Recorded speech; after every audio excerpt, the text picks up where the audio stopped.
सबसे पहला आता है क्रिटिकल पैरामीटर की अगर हम बात करें तो कौन कौन से हैं वो क्रिटिकल पैरामीटर, सबसे पहले इसको देख लेते हैं। तो अगर सुपर कंडक्टर की बात करते हैं तो पहला है क्रिटिकल टेम्परेचर, बड़ा इंपॉर्टेंट, बहुत आपको आइडिया लग गया होगा पुराने 2 लेक्चरों से। दूसरा आता है क्रिटिकल करंट और तीसरा आता है क्रिटिकल मैग्नेटिक फील्ड। यानी अगर हम सुपर कंडक्टर की बात करते हैं तो बेसिकली ये 3 बड़े ही इंपॉर्टेंट क्रिटिकल पैरामीटर्स हो जाते हैं। एक-एक करके हम लोग इनको टैकल करेंगे और बहुत ध्यान से सीखेंगे।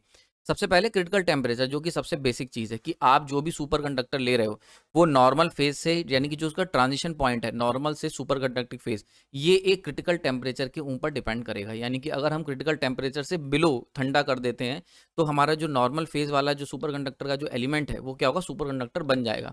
यानी कि अगर मान के चलते हैं फॉर एग्जांपल हमारे पास ये जिंक है, ठीक है, जिंक है, तो जिंक अगर हमारा क्या है, जिंक अगर हमारा एग्जिस्ट कर रहा है नॉर्मल फेज में, तो जैसे ही उसका फॉर एग्जांपल, इसका एक एग्जांपल के तौर पे ले रहा हूँ 10 के इसका क्रिटिकल टेम्परेचर है, तो जैसे ही मैं इसको 10 के बिलो ले जाऊंगा, यानी कि जैसे ही मैं इसका टेम्परेचर 10 के बिलो इसे ठंडा करूंगा, तो ये तुरंत ही सुपर कंडक्टिंग फेज में एंटर कर जाएगा। सो this is the importance of critical temperature. Clear हो गया यहाँ पे?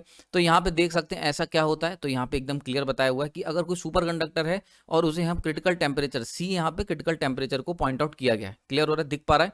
इसको देखो मैं आपको हाईलाइट कर देता हूँ, कलर चेंज कर लेते हैं, रेड ले लेते हैं। तो देखो यहाँ पे देखो दिस वन इज सी। तो हमने क्या देखा कि नॉर्मली जैसे ही हम ठंडा करने की शुरू करेंगे, अगर एक normal conductor, non super conductor, यानी कि अगर हम एक नॉर्मल कंडक्टर की बात करें, एक नॉर्मल कंडक्टर जो कि सुपर कंडक्टर नहीं बन सकता है, ठीक है, तो अगर हम उसको ठंडा करेंगे तो ठंडा करने से फॉर एग्जांपल अगर कॉपर ले लेते हैं, चलो कॉपर को जैसे जैसे ठंडा करोगे वैसे वैसे उसका रेजिस्टेंस डाउन होता चला जाएगा, ठीक है, क्योंकि हम लोग जानते हैं कि रेजिस्टिविटी जो होती है वो क्या होता है, टेम्परेचर के साथ, रेजिस्टिविटी रो टेम्परेचर के साथ रिड्यूस होती है। पर अगर वहीं पर अगर तुम सुपर कंडक्टर की बात करते हो, सुपर कंडक्टर ठंडा करते चले जाएंगे, फिर एकदम से यहाँ पे क्या होगा, एकदम से आकाशवाणी होगी और एकदम से ये क्या होगा, एकदम से सडन सडन डिप, यानी कि ये जो एब्रप्ट फॉल हुआ, abrupt fall, this is what makes super conductor. तो सुपर कंडक्टर में हर बार यहाँ पे देखने को मिलेगा। और रेजिस्टेंस देखो इस पॉइंट पे, जैसे ही ये टेम्परेचर को तुम पार करोगे, यानी कि इससे नीचे ले जाओगे, एकदम से सडन फॉल हुआ और नाउ यहाँ पे रेजिस्टेंस कितना हो गया, जीरो, रेजिस्टिविटी कितनी हो गई, zero. So this is the superconducting phase. ये वाला जो फेज देख रहे हो, this is what we called superconducting phase में एंटर कर गए हो, और ये तुम्हारा नॉर्मल फेज था। क्लियर हो रहा है? तो ये कर्व आपको दिखा रहा है, दर्शा रहा है कि क्या अंतर होता है एक नॉन सुपर कंडक्टर में और एक सुपर कंडक्टर के एलिमेंट में। And this is the critical point known as critical temperature. So ये वो टेम्परेचर है जो ये डिसाइड करेगा कि जिसपे सडन फॉल होगा, एब्रप्ट फॉल हो जाएगा यहाँ पे रेजिस्टिविटी का। समझ में आ रही बात ये?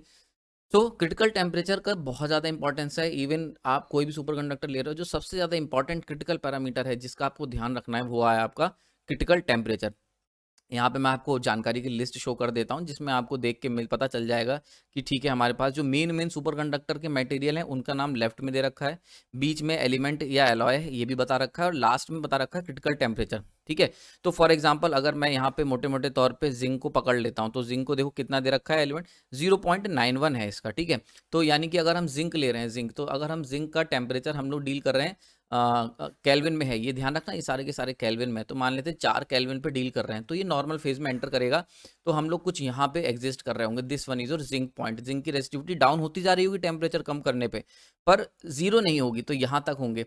जैसे ही ये वाला पॉइंट क्या है, जैसे ही ये वाला पॉइंट हो गया 0.91 के, ठीक, जैसा कि इसने टेबल में बताया हुआ है, तो जैसे ही तुम इसका टेम्परेचर 4K से डाउन करते करते हम ले जाएंगे इसको 0.8। ठीक है, तो 0.8 ले जाने के बीच में 0.9 पड़ेगा, तो जैसे ही तुम 0.9 पे आओगे, यहाँ पे 0.9 जैसे ही आओगे, एकदम से सडन फॉल हो जाएगा रेजिस्टिविटी में, और हमारा जिंक जो होगा वो सुपर कंडक्टर बन चुका होगा। समझ में आ रही बात ये?